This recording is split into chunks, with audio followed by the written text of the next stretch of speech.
Joining me now to talk about the legacy she left behind, we got author and longtime friend of Pat Summitt, Cornelius. Maria, thanks so much for being here. I think what stands out so much, looking at the 6th annual We Back Pat Night, is just seeing how many people are actually doing this. We're not seeing this just happen in Knoxville, but across the SEC and really the country.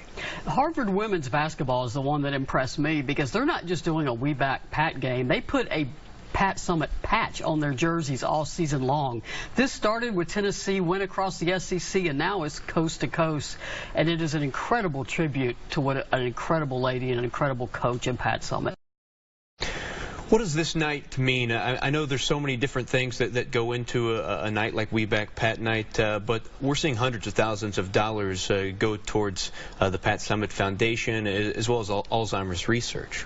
Pat Summitt wanted to make a difference, and it wasn't just on the basketball court, and she has made a tremendous difference with her diagnosis and her death. It is both heartwarming to see this and heartbreaking at the same time. To walk into that arena tonight for obviously the 7 o'clock game and to know she will not be with us for this We Back Pat Night, it's very difficult for fans, players, everyone close to her to even get their arms around it still. Yeah, that is something that's interesting about this night in particular, is it is the 6th annual, but it's also the first season that Pat will not be there. Yes, it should be an emotional night at Thompson Bowling Arena.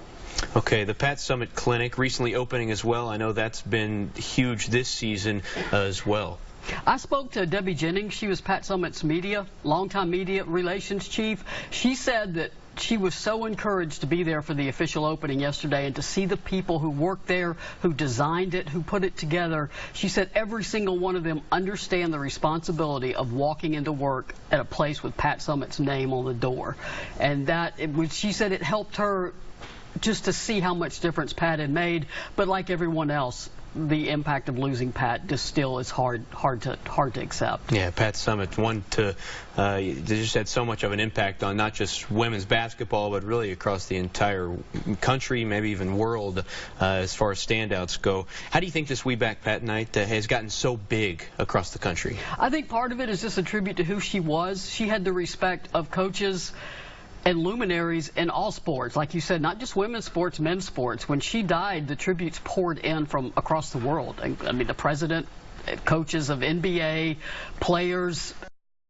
We all saw Candace Parker break down when she won her first WNBA championship, said it was for Pat. She couldn't even speak.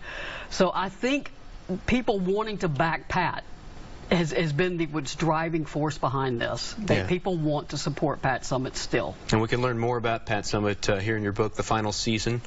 Yes, this was published in October. It chronicles that final season because it was a season like no other. For a coach to announce her diagnosis, most of us would retreat.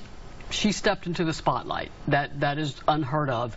And a portion of every sale will go to her foundation because the whole point is to find a cure. That's what Pat wants. That's great. Maria Cornelius here, author and longtime friend of Pat Summitt. More on this game coming up tonight at 6.